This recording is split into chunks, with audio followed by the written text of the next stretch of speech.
Very good morning बच्चा party. आज हम लोग नया चैप्टर स्टार्ट करेंगे, बायोडाइवर्सिटी एंड कंजर्वेशन।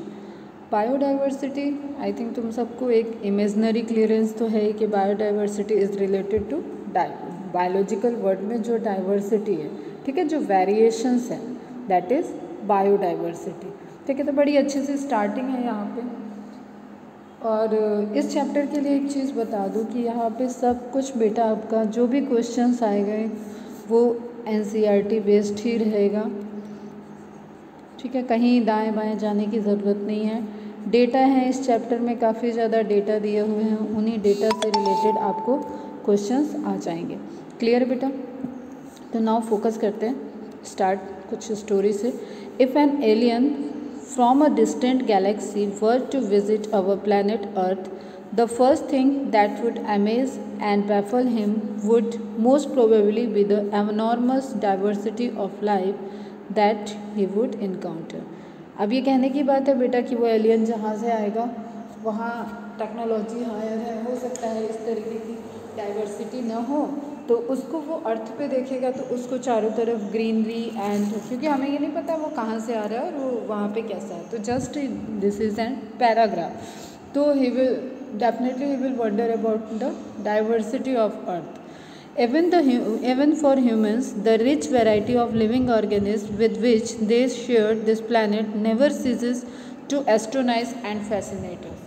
हम ह्यूमन बीइंग के पॉइंट ऑफ व्यू से बात करें तो हम कितनी भी चीज़ें देखें समझें कम ही लग रही है, ठीक है, घूमने के लिए या स्टडी के पर्पज़ से, रिसर्च के पर्पज़ से, डाइवर्सिटी को देखने के पर्पज़ से एक लेवल ही, मतलब अलग अलग इतनी डाइवर्सिटी है कि अभी अगर बैक्टीरिया की बात करें, माइक्रोब्स की बात करें तो वी नो अबाउट द 1%, ठीक है, अगर एक्सपेक्टेड स्पीसीज़ की बात करें तो वो 70 मिलियंस तक है और हमें पता कितनी है 1.5 मिलियन, तो मीन्स एक ह्यूज अमाउंट ऑफ डाइवर्सिटी तो हम जानते ही नहीं हैं, फिर भी हम ये कह सकते हैं कि देयर इज़ अब एक कहते हैं ना प्लेंटीफुल पूरी डाइवर्सिटी प्रेजेंट है अर्थ में।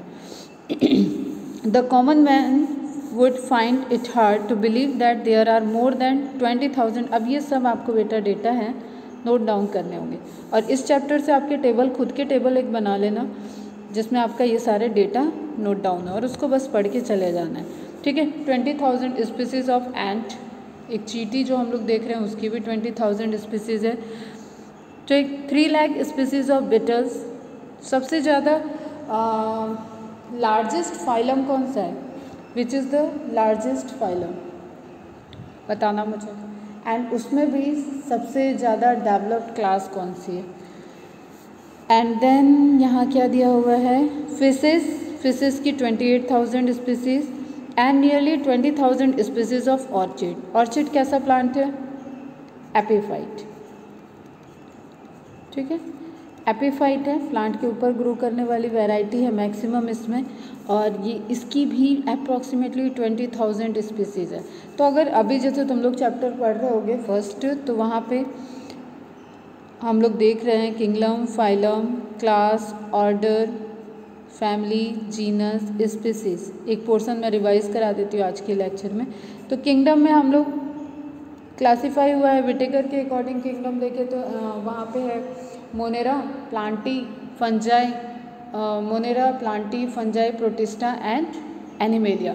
तो उस पोर्शन से आपको बेटा रिवाइज करके रखना है कि कौन सा किंगडम कब डेवलप हुआ था। जैसे इनिशियली प्लांटी एंड अरिस्टोटल वाले से चल के विटेकर भी नहीं, कॉल वूज तक आना है, ठीक है, 3 डोमेन 6 किंगडम क्लासिफिकेशन, वहाँ तक का पूरा पढ़ोगे। तो आप ये हायरार्की जो देख रहे हो, टैक्सोनॉमिक हायरार्की, ईच लेवल को क्या कहते हैं, टैक्सॉन कहते हैं, ठीक है। एक मिनट रुको,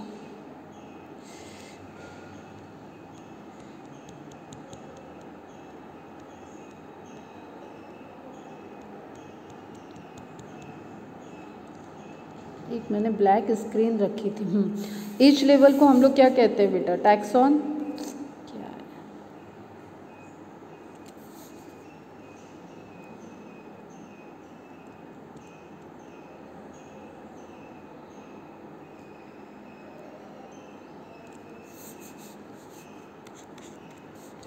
जो टैक्सॉन जब हम उसे कह रहे हैं तो हम वहाँ पे देख रहे हैं कि जो kingdom, phylum, class, order, family, genus, species. ठीक है, तो एक हमें हायरार्की वाइज जो भी असेंडिंग डिसेंडिंग क्वेश्चन आता है, फिर एक हमें आएगा कि स्पेसिफिक फीचर कहाँ है, ठीक, जनरल फीचर कहाँ है। इन शॉर्ट कलेक्शंस हैं, सारे में एक दूसरे के कलेक्शन है। तो स्पीसीज नीचे की तरफ जैसे जैसे हम जा रहे हैं तो स्पेसिफिक कैरेक्टरिस्टिक्स बढ़ते हैं। तो स्पेसिफिक कैरेक्टरिस्टिक मतलब मोर सिमिलरिटी किधर है, स्पीसीज के साथ। स्पेसिफिक सिमिलरिटीज स्पीसीज सब ऐसे है, ठीक है। स्पेसिफिक सिमिलरिटी ज़्यादा होंगी किसमें, स्पीसीज में, ठीक है। किंगडम के साइड में क्या है, more general character, general features पे आप कैरेक्टर यहाँ पे ग्रुपिंग कर सकते हो। तो जनरल कैरेक्टरिस्टिक, कॉमन कैरेक्टरिस्टिक, इन सब के नंबर किधर हाई हैं, किंगडम की तरफ। तो अब हमें यहाँ पे जो डेटा दे रहा है बेटा, ये स्पीसीज़ की बात कर रहा है।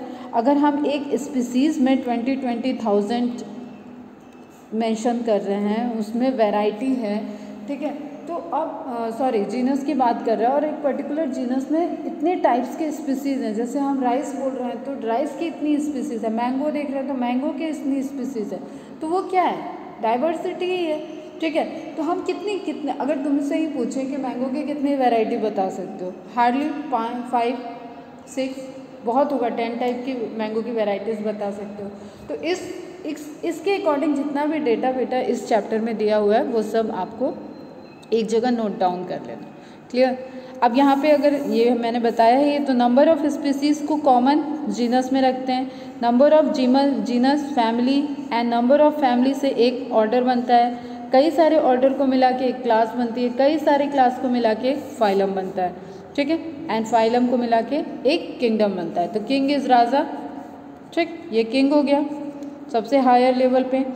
किंगडम फाइलम में तो कोई कन्फ्यूजन नहीं होता है, जीनस स्पीसीज में कोई कन्फ्यूजन नहीं होता है। यहाँ पे आपको ध्यान में रखना है order, class, order and family. C और एफ के बीच में ओ है, कॉफ भी बोल सकते हैं इसको, ठीक है। तो इस तरीके से आप एक हायरार्की वाला पोर्शन यहाँ ऐसे ही मैंने बता दिया, स्पीसीज की बात की इसलिए यहाँ पे मैंने मेंशन कर दिया। अब देखते हैं वापस एनसीईआरटी पे।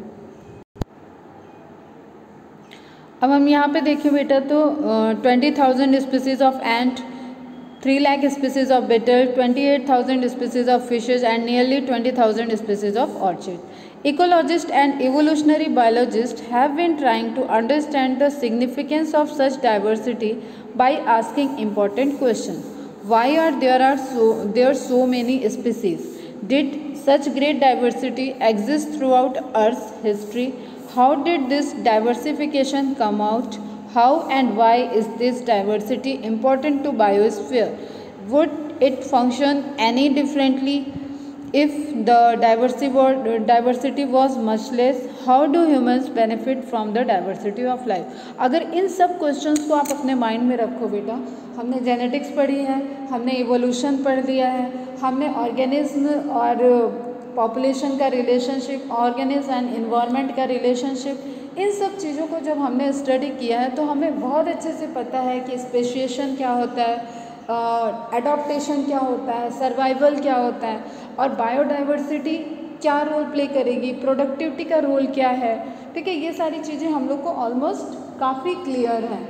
वही सारी चीज़ें हमें यहाँ पे एक कंपेयर देखना है कि एक्चुअली ये बायोडाइवर्सिटी किस तरीके से रोल प्ले कर रही है। जो मैंने लास्ट लेक्चर में एंड किया था कि हम लोग फॉर ग्रांटेड हमें सब कुछ इतनी लाइट, सनलाइट हो गई, ऑक्सीजन, वाटर, ये सब रिसोर्सेज हमें इतना फ्रीली अवेलेबल हैं, तो अगर हम इसको कंजर्व नहीं करेंगे या हम इसके प्रति अवेयर नहीं रहेंगे कि तो व्हाट विल बी हैपन, क्या होगा एक्चुअली में, क्या होगा, उसी सब चीज़ों को समराइज करता हुआ ये चैप्टर है और आपको डिफरेंट बायोडाइवर्सिटी पे फोकस करेगा, ठीक है। तो इन सारे क्वेश्चंस के जवाब इन्हीं सारे फंडामेंटल्स में छुपे हुए हैं, क्लियर। डाइवर्सिटी इंपॉर्टेंट है, डाइवर्सिटी होगी, प्रोडक्टिविटी हाई होगी तो वहाँ पे सर्वाइवल फिटेस्ट के लिए कंपटीशन होगा तो जो जिसमें वेरिएशन होगा, जो कंपीट कर सकता है वो सर्वाइव करेगा, ठीक है। लिमिटिंग फैक्टर का रोल होगा, ये सारी चीज़ें यहाँ पे चलेगी। इन अवर बायोडाइवर्सिटी, देखिए फर्स्ट पोर्सन बायोडाइवर्सिटी रहेगा एंड सेकेंड पोर्सन कंजर्वेशन रहेगा. इन अवर बायोस्फीयर इमेंस डाइवर्सिटी और heterogeneity exists not only at the species level but at all levels of biological organization ranging from macromolecule within cells to biome. आप देखो तो biodiversity अगर आप molecular form में देखो तो प्रोटीन्स के टाइप्स हैं, ठीक है, प्रोटीन के टाइप्स हैं, कार्बोहाइड्रेट के टाइप्स हैं, डीएनए अलग अलग स्ट्रक्चर में फोल्डिंग कर रहा है, डीएनए का डिफरेंट ऑर्गेनाइजेशन है, जेनेटिक मटेरियल में आपको डिफरेंट टाइप्स के दिखेंगे. तो देयर इज़ अ डाइवर्सिटी, वहाँ पे भी एक डाइवर्सिटी है. स्पीसीज़ के लेवल पे तो हम समझ ही रहे हैं कि डाइवर्सिटी है. तो देयर इज सर्टन लेवल, आप कहीं पे भी देखोगे तो आप ऐसा नहीं कि अभी जैसे ये क्यों बोला जा रहा है कि एलियन की बात की स्टार्टिंग में. अब एलियन में तो आप आइडेंटिफाई नहीं कर पाओगे ना कि एलियन में कितनी डाइवर्सिटी, किस किस तरीके के देख रहे हैं. आप जब भी एक ड्रॉ करते हो एक अजीब सा ह्यूमन एलियन टाइप के स्ट्रक्चर, आँखें बड़ी बड़ी, बिना बाल का और एकदम कभी ग्रीन कलर का कभी ब्लैक कलर का, इस तरीके से हम लोग ड्रॉ कर देते हैं, ठीक है, एंड टेक्निकली उसको हमसे ज़्यादा स्ट्रॉन्ग दिखाते हैं, हाइट में छोटा दिखाते हैं. इस तरीके की इमेजिनेशन में एलियन चलता है. तो यहाँ पे अगर देखें तो यहाँ पे तो ह्यूमन में ही वेरिएशंस हैं. तो दैट इज़ स्पीसीज डाइवर्सिटी. तो टाइप्स ऑफ डाइवर्सिटी देखेंगे. अब सेल्स के बायोम की, सेल्स टू बायोम की बात कर रहा है. अगर एक सेल के अंदर हम बात करें तो सेल के अंदर डिफरेंट टाइप के ऑर्गेनल हैं. उस ऑर्गेनल्स के डिफरेंट टाइप के कंपोजिशन है. That depends on organism, that variations depends on organism, किस लेवल का वो ऑर्गेनिज्म है. एनिमल किंगडम में हमने देखा पूरा एक प्रॉपर वेरिएशंस है. तो हर एक चीज़ जो सिंगल सेल से multi cellular higher organism, either we talk about the plant और we talk about the animal, वहाँ पे हमें पूरी भर भर के डाइवर्सिटी दिख रही है, ठीक. अब बायोम के लेवल पे बात करें, बायोम में भी हम डाइवर्सिटी देख सकते हैं. डेजर्ट की अलग डाइवर्सिटी है, डेजर्ट का अलग बायोमास है, वहाँ पे ग्रो करने वाले स्पीसीज अलग हैं. फिर हम टुंड्रा की बात करें, वहाँ पे अलग हैं, टेम्परेट पे अलग हैं, ट्रॉपिकल में अलग हैं. क्लियर बेटा. तो biodiversity is the term popularized by the sociobiologist. अब एक साइंटिस्ट का नाम आ गया बेटा यहाँ पे, ठीक है. बायोडाइवर्सिटी देखते बेटा. इन अवर बायोस्फीयर इमेंस डाइवर्सिटी और हेट्रोजेनिटी. हेट्रोजेनिटी मतलब डिफरेंट टाइप की दिखने वाले, जेनेटिक्स पॉइंट ऑफ व्यू से हेट्रोजीनस टाइप का, exist not only at the species level but at all the levels biological organization ranging from macromolecules within cells to biome. हो गई थी ये बात. अब बायोम में भी हमें डाइवर्सिटी करके, biodiversity is the term. Okay, मैं ये बता रही थी आपको कि यहाँ पे आ गए हैं एक साइंटिस्ट, इनका नाम इम्पोर्टेंट है, एडवर्ड विल्सन. इनफैक्ट इनका नाम ही नहीं, इनके पीछे ये जो लगा हुआ है ना बेटा, सोशियोबायोलॉजिस्ट. अभी तक आपने ये टर्म नहीं सुना होगा, या तो जेनेटिस्ट सुना, या बायोलॉजिस्ट सुना, या जूलॉजिस्ट सुना, या बॉटनिस्ट सुना. ये क्या है? सोशियोबायोलॉजिस्ट. मतलब जो बायोलॉजी के भी जानकार हों और सोशली भी एक्टिव हों और थोड़ा ज्ञान भी बांटते हों. क्लियर बेटा. तो सोशियोबायोलॉजिस्ट एडवर्ड विल्सन टू डिस्क्राइब, क्या डिस्क्राइब कर दिया इन्होंने? Combined diversity at all the levels of biological organization. The most important of them यही था ना, हाँ ठीक है. The most important of them मतलब अब इन्होंने क्या किया, डाइवर्सिटी को, बायोडाइवर्सिटी को क्लासीफाई किया, ठीक है. तो उनमें रेंज है बेटा डाइवर्सिटी की, बट अगर हम इसको बेसिक्स क्लासीफाई करें तो first is genetic diversity. Genetic diversity बेटा स्पीसीज़ एक जैसी हो लेकिन जेनेटिक्स के, उनके कंपोजिशन की वजह से अलग अलग. इसको मैंने क्या बताया है, क्या बोलते हैं इन्हें, बताओगे तुम लोग? चलो मैं ही बताती हूँ. बायोटाइप, ठीक है, मतलब इंडियन, नहीं ये तो स्पीसीज़ में आ जाएगा, रुक जाओ. Genetic diversity, a single species might show high diversity. हाँ करेक्ट बता रही हूँ. बायोटाइप ना बेटा, जेनेटिक बायोटाइप हो गया ना, मतलब एक ह्यूमन बीइंग ऑस्ट्रेलिया का अलग दिख रहा है, एशिया का अलग दिख रहा है, ठीक है, ब्रिटिश अलग दिख रहा है, अपीयरेंस अलग अलग है, तो वो क्या हो गए थे उसके? Biotype. A single species might show high diversity eight the genetic level over it's distribution range, the genetic variation shown by the medicinal plant. अब देखो एग्जाम्पल है बेटा, आपको क्वेश्चन निकालने हैं यहाँ से, ठीक है। Medicinal plant Rauvolfia vomitoria. अब फिर से आप एक कॉन्सेप्ट और सुन लो उस चैप्टर का, बाइनोमियल क्लासिफिकेशन। बाइनोमियल के कुछ रूल्स थे, वो रूल्स याद रखने हैं हमें, ठीक है। First one is genus, second one is specific epithet. First one is genus epithet, genus को कैपिटल लेटर से लिखते हैं, स्पीसीज को स्मॉल लेटर से लिखते हैं, ठीक है। 2 वर्ड्स में बाइनोमियल नोमेनक्लेचर हो गया। इसके अगर साइंटिस्ट का नाम देना होगा कि किसने उसको डिस्कवरी किया है, तो जैसे लिन, ठीक है, मैंगीफेरा इंडिका लिन, तो उसमें लिन क्या हो जाता है, उस साइंटिस्ट का इनिशियल जिसने उसको डिस्कवर किया, ठीक है, जिसने डिस्कवर किया, कैरेक्टरिस्टिक्स को देखा, क्लासीफाई किया, नेमिंग किया, उस साइंटिफिक का नाम आ जाता है, साइंटिस्ट का नाम आ जाता है, ठीक है। तो साइंटिफिक नेम के लिए बाइनोमियल क्लासिफिकेशन किसने दिया था, कैरोलस लिनियस ने, उन्होंने अपना नाम तक चेंज किया है इसके पीछे। तो इस तरीके की चीज़ें उस चैप्टर से पढ़ लोगे तुम लोग। ग्रोविंग, अब यहाँ पे वापस आ जाते हैं, रवोल्फिया वैमेटोरिया growing in different Himalayan ranges might be the terms of the potency and concentration of the active chemical। इससे ड्रग्स बनाई जाती है बेटा, इसके एक्टिव केमिकल का नाम आ गया रिसरपाइन, ठीक है, रिसरपाइन।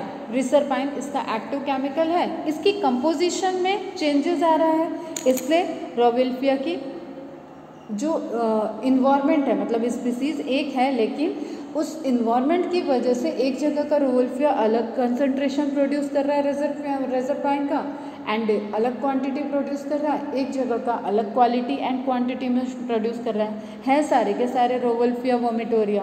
क्लियर बेटा। ग्रोइंग इन डिफरेंट, अब इसका आपको जो ग्रोइंग के लिए रीज़न दिया है वो इम्पॉर्टेंट हो गया, क्या इसमें एक्टिव मटेरियल है वो इम्पॉर्टेंट हो गया, and that the plant produced India has. तो ये यहाँ से आपको, यहाँ से पूरा एक मेडिसिनल प्लांट की इंफॉर्मेशन है बेटा। इस चैप्टर से सिर्फ डेटा निकालने हैं आपको और चैप्टर प्रिपेयर आपका।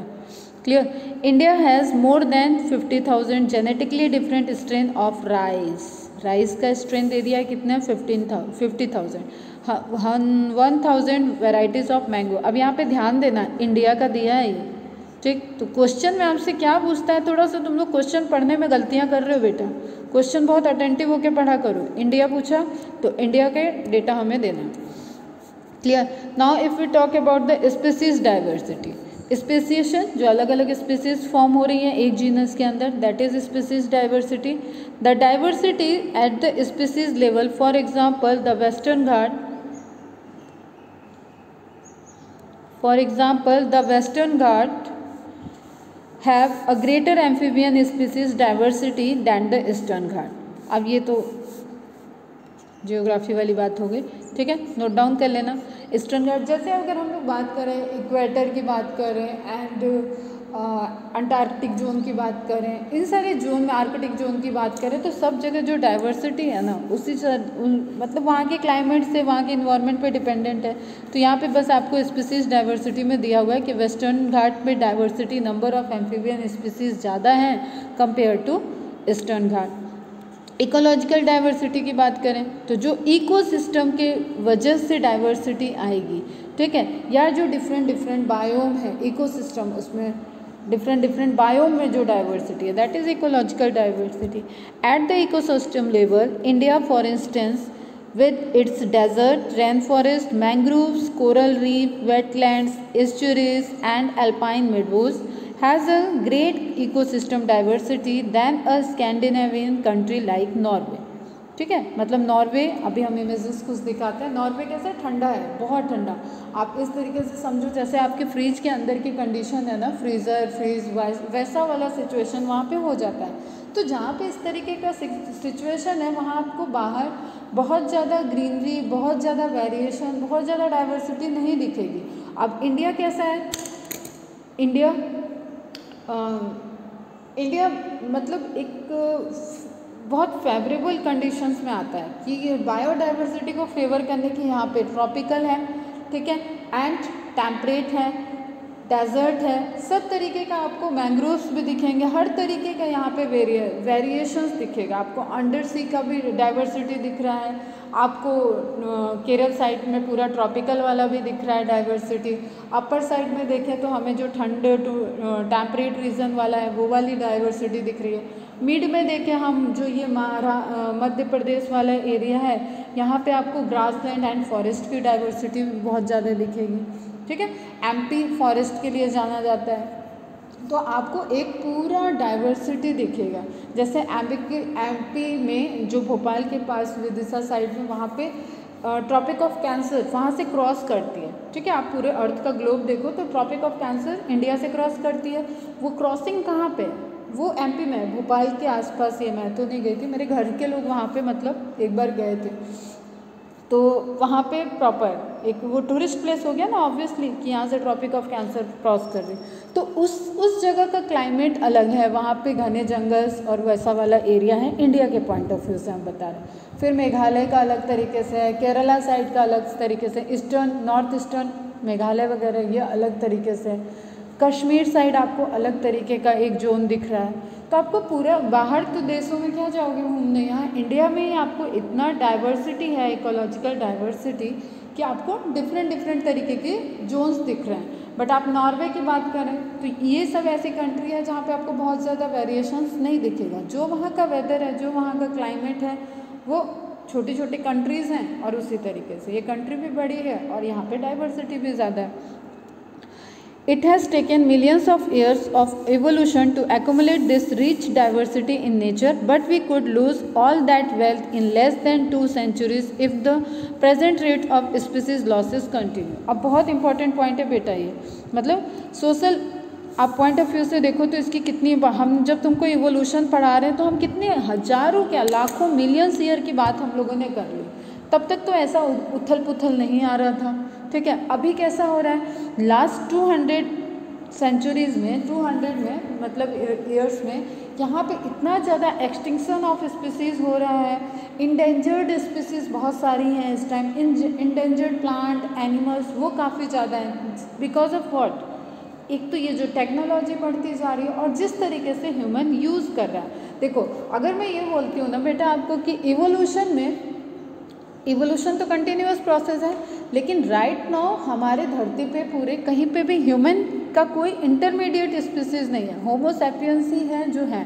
ठीक है, कोई ऐसा इवॉल्विंग फीचर नहीं दिख रहा है अभी, जस्ट बिकॉज अब जब भी देखो हमने एक एरा बात की है तो हम लोगों ने अच्छे खासा रेंज की, ये लाख साल पहले ये इतना, तो अभी ह्यूमन को बने हुए ही 40,000 और होमो सैपियंस को बने हुए ही 10,000 साल हुए हैं। तो इसमें बहुत ज़्यादा अभी वेरिएशंस नहीं आ रहे हैं, लेकिन ये जो 10,000 साल में ह्यूमन आया है इसने अर्थ पे बहुत सारे चेंजेस कर दिए। ठीक है, तो अगर ये चेंजेस इसी तरीके से चलेंगे और हम ये जो यूज़ कर रहे हैं तो we could lose all that wealth in less than 2 century, but we could lose आने वाले कुछ टाइम में भी हम 100-200 सालों में, ये अनुमान जैसे वाटर के लिए बोला जाता है कि 100 साल में वाटर ख़त्म हो जाएगा, मतलब ड्रिंकिंग वाटर ख़त्म हो जाएगा। ठीक है, तुम्हारे मुंबई के लिए बोला जाता है कि नेक्स्ट 30 ईयर्स में मुंबई डूब जाएगी। तो ये सब प्रिडिक्शन कहाँ से हो रहे हैं? In that prediction came from the study, जो स्टडी हो रहा है, जो रिसर्चेज हो रहे हैं, वहाँ से ये सब प्रिडिक्शन आते हैं। तो biodiversity and its conservation are now vital environmental issues. अब ये पूरा एक प्रॉपर एरिया बन चुका है। ठीक है, एक पूरी टीम होती है जो इन चीज़ों पे फोकस करती है, जो इन चीज़ों में चेंजेस होने का विरोध करती है। जैसे, और ये कंट्री टू कंट्री डिपेंड करता है। अपनी कंट्री में क्या है, अगर अंबानी जी चाहेंगे यहाँ पे रत्नागिरी में उनका मन आ गया कि यहाँ पे पूरी हमें ख़त्म करनी है, तो हो सकता है उनको भी परमिशन मिल जाए।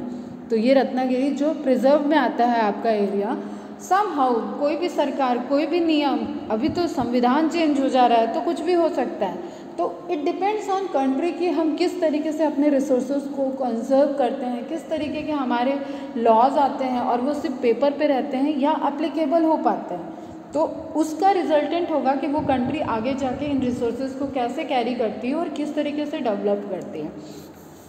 तो conservation and now it's a vital environmental issue of international concern as more and more people around the world begin to realize the critical importance of biodiversity for our survival and well-being on this planet.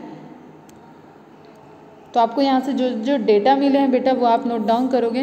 Next बात आ रही है how many species are there on earth and how many in India. इसका calculation करना तो आपके लिए एक प्रिडिक्टिव है। आप पूरे एरिया को ना कवर कर सकते हो, ना आपने पूरा अमेजॉन फॉरेस्ट आज तक कवर किया, ना ट्रॉपिकल रेन फॉरेस्ट कवर किया जहाँ पे भर भर के पूरी एकदम डाइवर्सिटी है। तो हम इवन इंडिया की भी बात करें तो we can predict the number of species, but there is not actual कि कितनी स्पीसीज हैं, अब इसके अलावा कुछ और दिखेगा ही नहीं। इसलिए कंटिन्यू जो characterisation, identification, nomenclature and classification की प्रोसेस चल रही है वो कंटिन्यू प्रोसेस है टैक्सोनॉमी में। क्लियर बेटा? Since there are published records of all the species recovered and named, we know how many species in all have been recorded so far. But it is not easy to answer the question of how many species there are on Earth. According to the International Union for Conservation of Nature, अब बेटा ये आप ध्यान में रखोगे इसका full form, ठीक? ये क्वेश्चन है फिर से। International union for conservation of nature IUCN and natural resources, ये फुल फॉर्म में इसके रिवीजन हुआ है। तो ये यहाँ पे आपको कुछ और दिख रहा है, यहाँ पे कुछ और दिख रहा है। अभी आप एक स्लाइड है उसमें दिया हुआ है इसका दोनों फुल फॉर्म।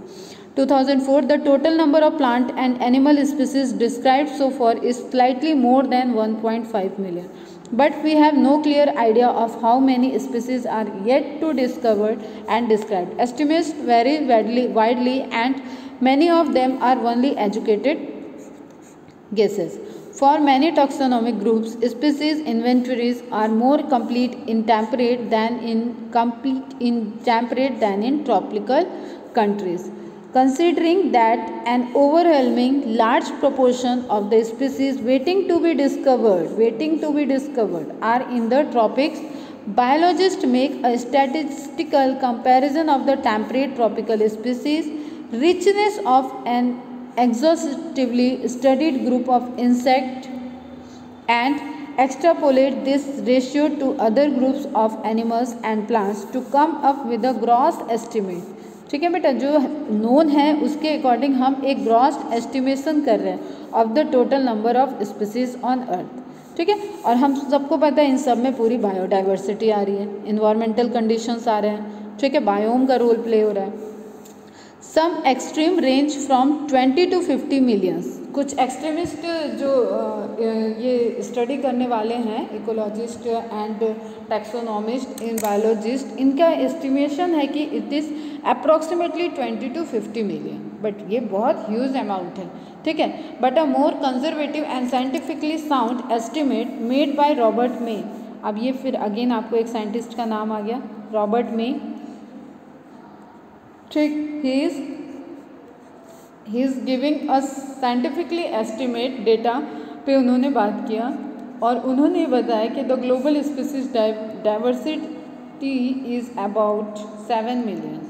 ठीक है, तो आप देखो यहाँ पे डेटा एक 20 to 50 मिलियन का डेटा आ गया, एक 7 मिलियंस का, और ये साइंटिस्ट आपको ध्यान में रखना होगा रॉबर्ट मे के अकॉर्डिंग है ये। एंड द नोन स्पीसीज कितनी रिपोर्टेड हो चुकी हैं, that is 1.5 million. Clear? And ये कंजर्वेशन स्पीसीज क्या है, ये सारा चीज़ international union for conservation of nature and natural resources, इनसे कंट्रोल हो रहा है। क्लियर बेटा? उनको सारी रिपोर्टिंग है।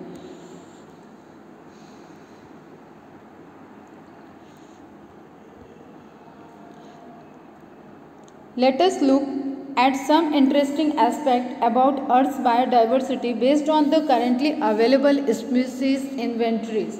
More than 70% of all the species recorded are animals. अब देखो एक खूबसूरत सी बात, जितनी भी स्पीसीज रिकॉर्डेड है उसमें मोर देन 70% कह रहे हैं कि एनिमल्स हैं।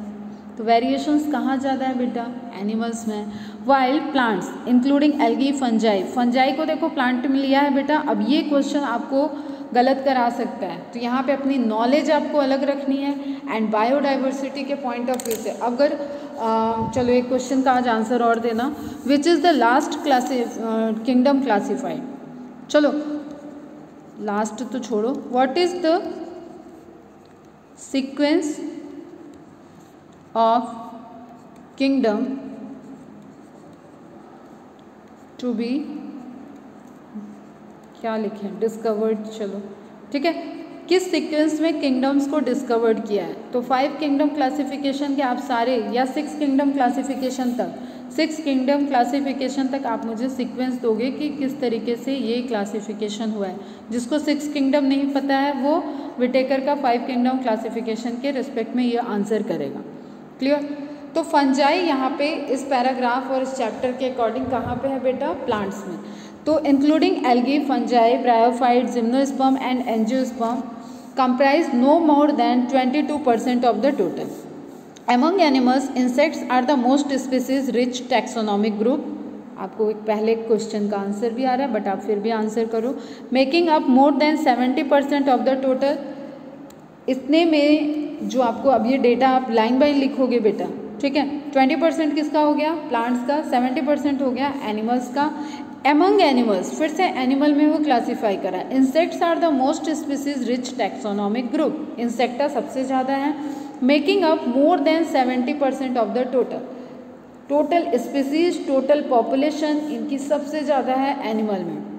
That means out of every 10 animals on this planet 7 are insect. अब डायरेक्ट स्टेटमेंट आपको पूछ सकता है how many,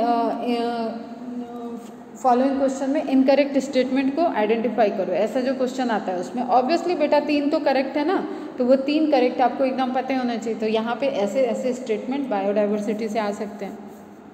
again, how do explain this enormous diversification of insect? The number of fungi species in the world is more than the combined total of species. अब देखो यहाँ species के types में था, यहाँ पे फंजाई के नंबर पे आ रहा है, ठीक है। The number of fungi species in the whole world is more than the combined total of the species of fishes. अब ये कैटेगरी निकाल दिया बेटा, ठीक है। सारे एनिमल्स में से इसने किसको निकाला है? Fish, amphibia, reptile and mammals. तो इसका क्या कहने का मतलब है कि फंजाई के नंबर, फंजाई के स्पीसीज की नंबर कई गुना ज़्यादा है, मोर than the combined total of species. Animal के आप fish, amphibia, reptile and mammals को प्लस कर दें सबको, तो भी फंजाई के स्पीसीज नंबर में ज़्यादा है। In figure 15.1 biodiversity is depicted showing species number of major taxa. अब ये जो बेटा ऐसा रिप्रेजेंटेशन होता है ना, इसको बोलते हैं pie chart. We call it pie chart representation। ठीक, एक सर्किल में बना के हम वहाँ पे ग्राफिक मतलब ग्राफ नहीं बनाते हैं, ये पाई चार्ट वहाँ पे उसको जोन वाइज डिवाइड करते हैं, अलग अलग कलर, और वो पैरामीटर रहेगा कि आप किस तरीके से उस पाई चार्ट में इंडिकेशन दे रहे हैं। यहाँ पे आप देखते हैं इनवर्टिब्रेट एंड वर्टिब्रेटा की बात करें। इनवर्टिब्रेटा में देख रहे हैं सबसे ज़्यादा एक छत्र राज किसका हो रखा है? इंसेक्टा का। क्लियर बेटा? पूरा आपको इंसेक्टा दिख रहा है, सबसे लार्जर पोर्शन को कवर करता हुआ।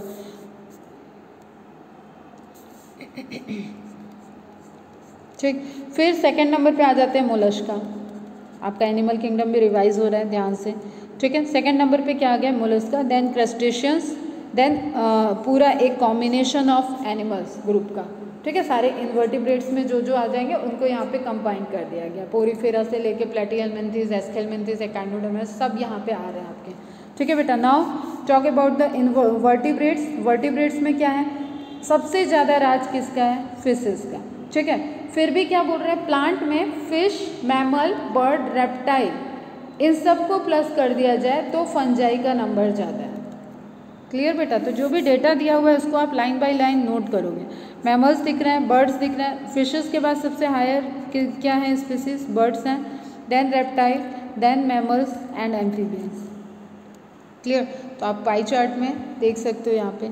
अब प्लांट का देखो तो प्लांट में आपको पूरा का पूरा बेटा एक छत्र राज एंजियोस्पर्म का है, जो हमने देखा भी है इवोल्यूशन पॉइंट ऑफ व्यू से। एंजियोस्पर्म डोमिनेटिंग है, ठीक। अब इसमें यहाँ फंजाई को मेंशन कर दिया गया है तो फंजाई भी दिख रहा है, तो फंजाई लार्जेस्ट को शो कर रहा है, देन एंजियोस्पर्म, फिर आपका एल्गी, ठीक। कंट्रीब्यूशन ऑफ एल्गी हमें पता है अप्रॉक्सीमेटली 50% कंट्रीब्यूशन ऑक्सीजन का, ऑक्सीजनिक एटमॉस्फेयर में एल्गी का ही है। फिर आपको दिख रहे हैं मॉसेस, एंड देन आपको दिख रहे हैं lichen, and then fern and allies. सारा आपको टेरिडोफाइट। ठीक है बेटा, तो ये आपका इम्पॉर्टेंट इमेज रहेगा। पाई चार्ट बहुत इंपॉर्टेंट है, ध्यान से, इसमें आती हुई चीज़ गलत हो जाएगी, आप इसको लाइटली लोगे तो गलत हो जाएगा बेटा। इनवर्टिब्रेट का पाई चार्ट है, वर्टिब्रेट का पाई चार्ट है, एंड देन प्लांट्स का पाई चार्ट है, और इसमें एनसीईआरटी में फंजाई को मेंशन किया गया है क्योंकि due to the presence of cell wall features fungi काफ़ी टाइम तक प्लांट्स के अंदर ही था। क्लियर?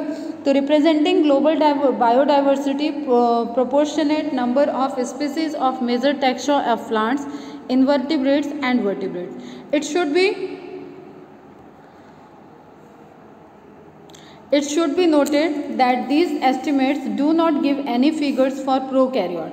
इस एस्टिमेशन में हम प्रोकैरियोटिक का कोई भी एस्टिमेशन नहीं कर सकते हैं, जस्ट बिकॉज ऑफ प्रोकैरियोट का हाई रेट ऑफ म्यूटेशन होता है, डिवीज़न होता है, दे आर माइक्रोस्कोपिक। हम जो दिख रहा है उसको तो अभी तक हम 1.5 ढूंढ पाए बेटा, जो नहीं दिख रहा है उसका तो हम कोई एस्टिमेट ही नहीं कर सकते। क्लियर? एंड हम बायोमास की बात करें तो प्रोकैरियोटिक का एज सच हम कोई बायोमास भी कैलकुलेट नहीं कर सकते हैं।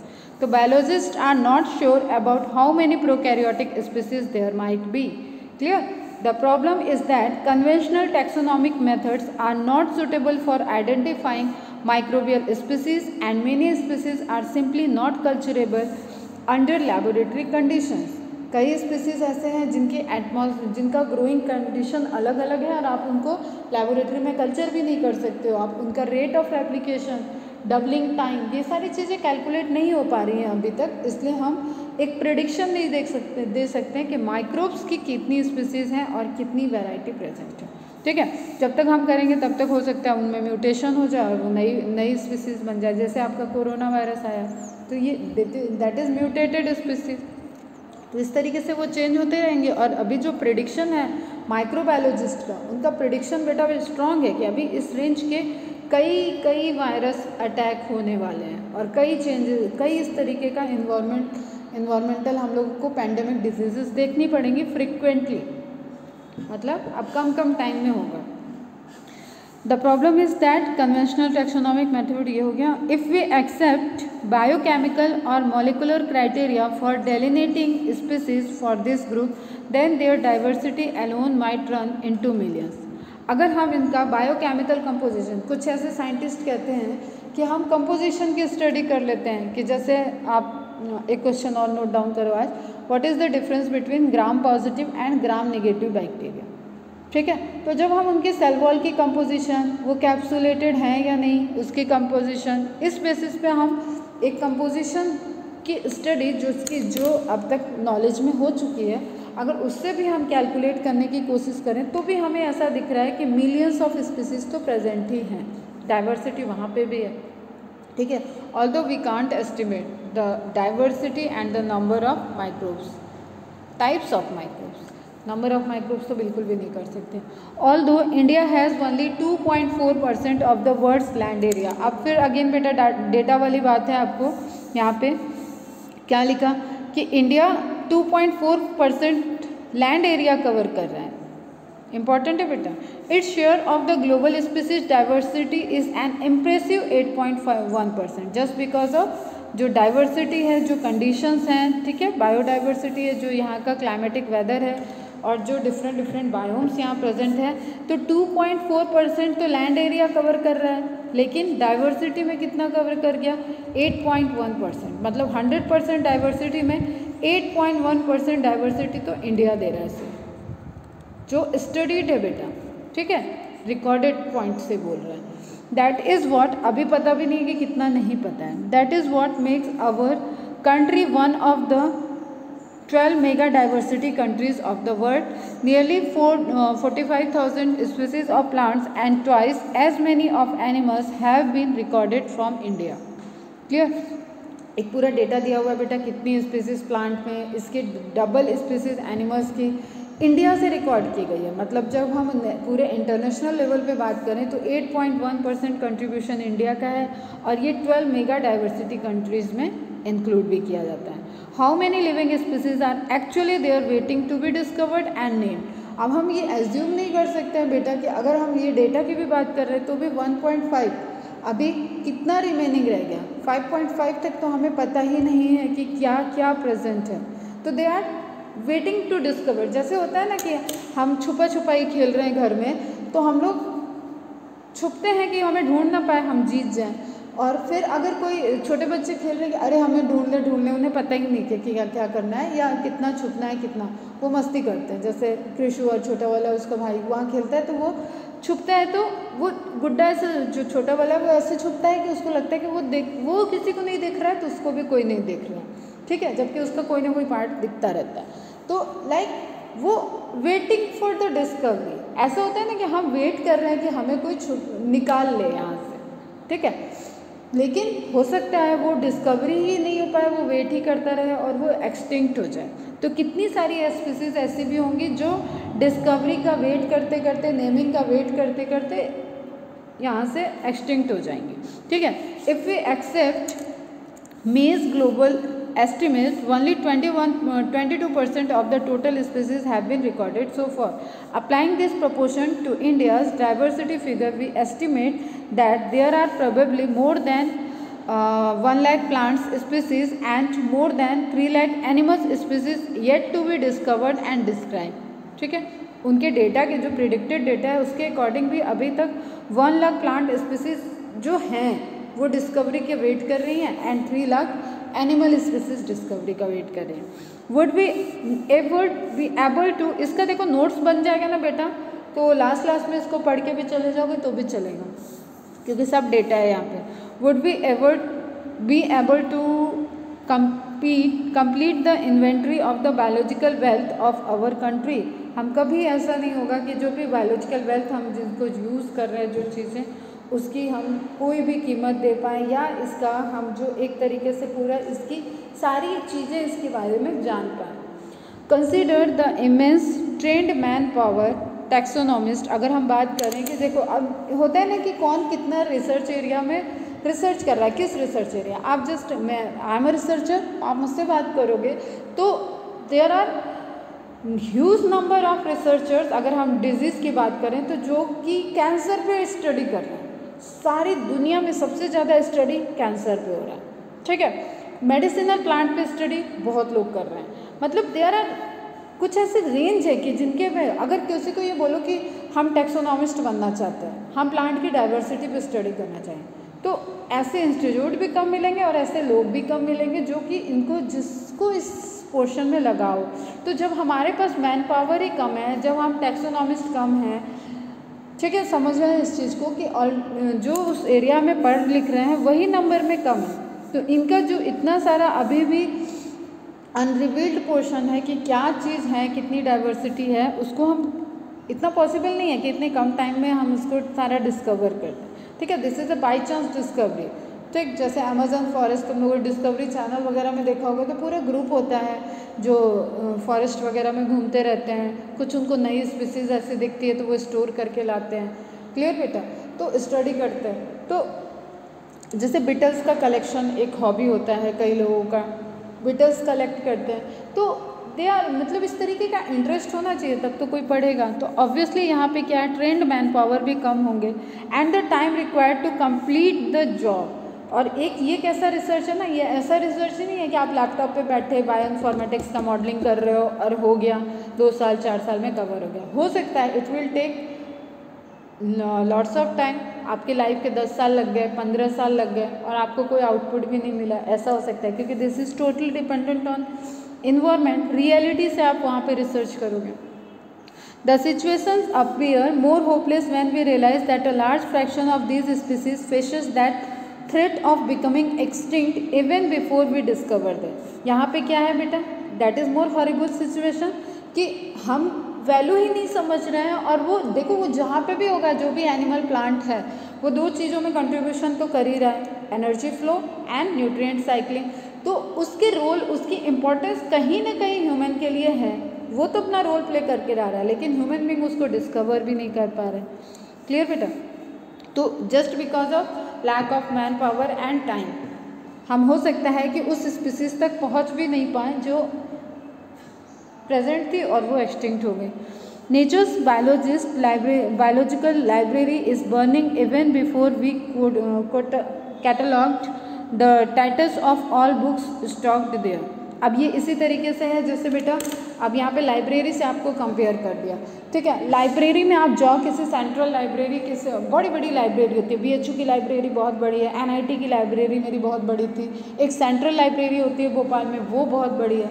तो आपको अगर वो कैटेगराइज वे में नहीं कैटेगरी करके रखा होगा तो आप उसमें खोज भी नहीं पाओगे, आप महीनों उसमें घूमते रह जाओ तो आपको मिलेगा नहीं। और सबसे बड़ी बात कोई जिसकी इन्फॉर्मेशन होगी उसको तो आप चलो डिस्कवर करोगे, जो स्टेप वाइज है अल्फ़ाबेटिकली या सेक्शन वाइज की, इधर फिजिक्स की बुक है, इधर जियोलॉजिकल बुक है, इधर पॉलिटिकल बुक है, सेक्शन वाइज डिवाइड नहीं होगी तो आप वहाँ पे आपको नहीं कन्फ्यूज़न होगा।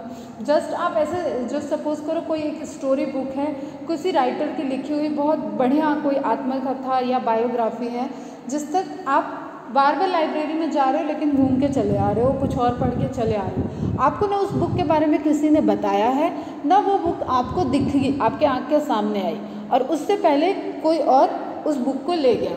तो इट इज़ लाइक दैट कि आप वो नेचर के लाइब्रेरी में, नेचर की बायोलॉजिकल लाइब्रेरी में वो ऑर्गेनिस्ट था, वो चला गया या वो ख़त्म हो गया या उसको किसी मतलब डिस्कवर हो गया तो अलग बात है, वो एक्सटिंक्ट हो गया, ये कहना चाह रहा है, ठीक है।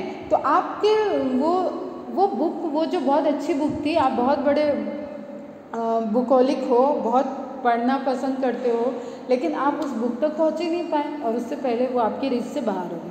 तो nature biological library is burning even before we catalog the title of all the books stocked there. तो यहाँ तक हम लोग आज कवर करते हैं, कुछ हम जनरल डेटा वगैरह तुम लोग को और दिखा देते हैं।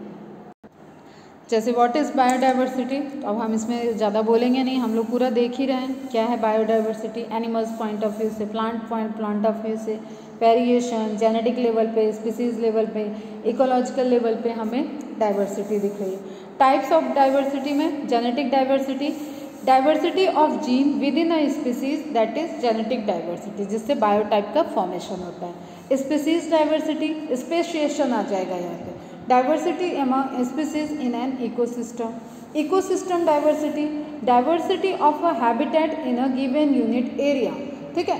अलग अलग तरीके के निके का डेवलपमेंट होना, अलग अलग निके पे डिपेंडेंट ऑर्गेनिज्म में डाइवर्सिटी आना, तो उसको हम क्या बोलेंगे, इकोसिस्टम डाइवर्सिटी, उनके हैबिटेट में diversity. What is genetic diversity, variation of all living forms at the genetic level, genes, allele और न्यूक्लिक एसिड। इस तरीके की डाइवर्सिटी हम लोगों ने पढ़ा, जैसे स्किन कलर में देख लें, हेयर कलर में देखें, हाइट में देखें, तो यहाँ पे हमें पूरी प्रॉपर डाइवर्सिटी दिख रही है। क्लियर। अब हम ये देख रहे हैं कि ये सारी एक कैटेगरी है, सब क्या है, ये डॉग है, लेकिन आपको यहाँ पे मुझे तो नाम भी इतने नहीं पता, कृषु को तो बहुत सारे डॉग के नाम पता है। वैरायटी ऑफ जो डॉग्स हैं, अब इनमें मैं ना किसी को जानती भैया ना बता सकती हूँ। सिंपली एक बात कि आपको यहाँ पे बायोडाइवर्सिटी दिख रही है, although they are same species, सब डॉग हैं, ठीक है, common generally they are dog, लेकिन इनमें वेरिएशन दिख रहा है। यहाँ पे हम बात कर सकते हैं, यहाँ पे तो तुम ही लोग बताओगे ये क्या कौन कॉब में ये जो कलर का वेरिएशंस दिख रहा है, ये कौन सा वेरिएशन है, ठीक है। क्वेश्चन ध्यान से सुनना, what type of variation and which type of genes responsible for that variation, ये आज का क्वेश्चन रहेगा, ठीक है। The assorted colours of kernels in different varieties of corn are result of genetic diversity, दिख रहा है हमें डाइवर्सिटी। अब हम ग्रेन्स को देखें, राइस के टाइप्स, ये सब राइस है, डिफरेंट टाइप के, brown rice, yellow rice, white rice, basmati rice, ठीक है, कुल्लू मनाली राइस, पता नहीं क्या क्या राइस होते हैं। तो 20,000 तो इसी में मेंशन है, तो वहाँ पे वैरायटी आपको दिख रही है। फिर आप यहाँ पे ह्यूमन की वैरायटी देख लो, ठीक है, निग्रो से लेके, निग्रो है, ब्रिटिशियस है, इंडियन है, ठीक है, एशियन है, आपको डिफरेंट दिख रहे हैं, कोरियन हैं, जापानीज़ हैं, तो आपको अलग अलग टाइप के, ठीक है, फिलीपींस हैं, तो डिफरेंट टाइप की एक वैरायटी दिख रही है। स्पीसीज डाइवर्सिटी, फिर हम देखें अलग अलग टाइप के स्पीसीज, एक स्पीसीज में डाइवर्सिटी, जेनेटिक डाइवर्सिटी, ठीक है, अलग अलग तरीके के स्पीसीज एक हैबिटेट में ग्रो कर रहे हैं, that is species diversity. Measure of the number of different species in the same area, clear. Example, tropical rain forest has high species diversity, तो बहुत दिन से कहानी चल रही है, वहाँ एक हाई टेम्परेचर, हाई रेनिंग कर दी, टोपोग्राफी वहाँ की इतनी फेवरेबल है कि वो बायोडाइवर्सिटी को प्रेफर करती है और प्रोडक्टिविटी रेट भी हाई है। Species diversity, the variety of species per unit area, this include both the number of species present and there relative abundance, कौन कितना प्रेजेंट है और कौन कितना रूल कर रहा है, तो सारी हमें इंफॉर्मेशन वहाँ से मिलती है। Ecosystem diversity refers to the variety of habitat, communities and ecological process in the biosphere, जिससे हमें डिफरेंट टाइप का, जैसे ये डेजर्ट का दिख रहा है, ठीक है, ये ओशियन का दिख रहा है अंडर वाटर, फिर ये आपको मैंग्रोव्स दिख रहे हैं, तो आपको डिफरेंट एक पूरा वेरिएशन दिख रहा है। अगर आप इस तरीके से देखो इंडिया की डाइवर्सिटी को एक चार्ट में देखना चाहो तो आपको यहाँ पे अलग अलग पूरे रेंज दिख रही है, ठीक बेटा। तो बायोडाइवर्सिटी है इंडिया में। इंडिया के ग्राफ मैप को देखो, ठीक, ये नॉर्वे की इमेज है। नॉर्वे में अब आप देखो कहाँ ये इंडिया इतना ग्रीनरी, आपको क्या क्या वेरिएशंस दिख रहा है, कहाँ ये नॉर्वे आपको दिख रहा है, वेरिएशंस ही नहीं है, ठीक है। नॉर्वे के एक होटल की इमेज है, यहाँ सब कुछ आइस का बना हुआ है, ये पिलर ये सारी चीज़ें आइस की बनी हुई दिख रही है आपको, ठीक है। इनफैक्ट ये देखो रिसेप्शन टेबल वगैरह सब कुछ आइस का बना हुआ दिख रहा है। एंड जब आप इस तरीके से आइस के बीच में होते हो ना बेटा, तो वहाँ पे आपको ठंड ज़्यादा नहीं लगती है, ये इंसुलेटिंग की तरह, इंसुलेटर की तरह वर्क करता है, ठीक है। इसलिए बोलते हैं, एक जीके का क्वेश्चन है ये कि जब बर्फ़ पड़ती है तब हमें ठंड नहीं लगती है, जब बर्फ़ पड़ चुकी होती है उसके बाद हमें ठंड लगती है, ठीक है। IUCN का फुल फॉर्म नोट कर लेना बेटा, international union for conservation of nature and natural resources, and इसका पहले क्या नाम था, जो ये IUCN लिखा हुआ है बेटा आपका, international union for conservation of nature, ये अब हो गया है, ठीक है। फुल फॉर्म देखो यहाँ पे कंट्राडिक्ट है, ये अब इसका नेम चेंज हो चुका है IUCN, और यहाँ पे आपके NCERT में इसका पुराना वाला ही फुल फॉर्म मतलब मेंशन किया हुआ है, international union for conservation of nature and natural resources, तो ये क्या हो गया IUCNNR, ठीक, और यहाँ ब्रैकेट में दे दिया है IUCN।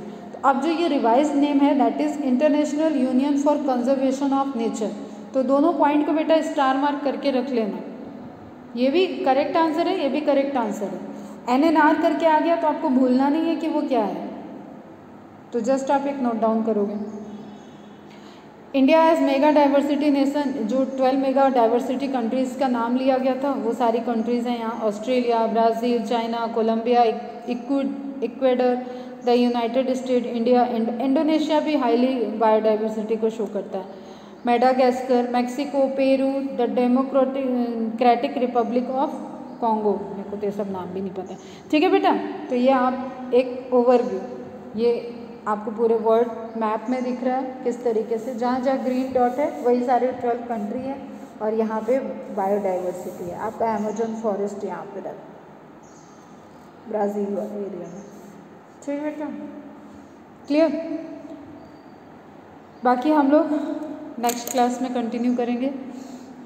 Bye bye, take care, cover कर लो अच्छे से। यहाँ डेटाबेस चैप्टर रहेगा बेटा, बस आप डेटा मार्क करके रखो NCERT में, और उसको फुर्सत मिलने पे एक पेपर पे नोट डाउन कर लो। चलो बाय बाय, ठीक है।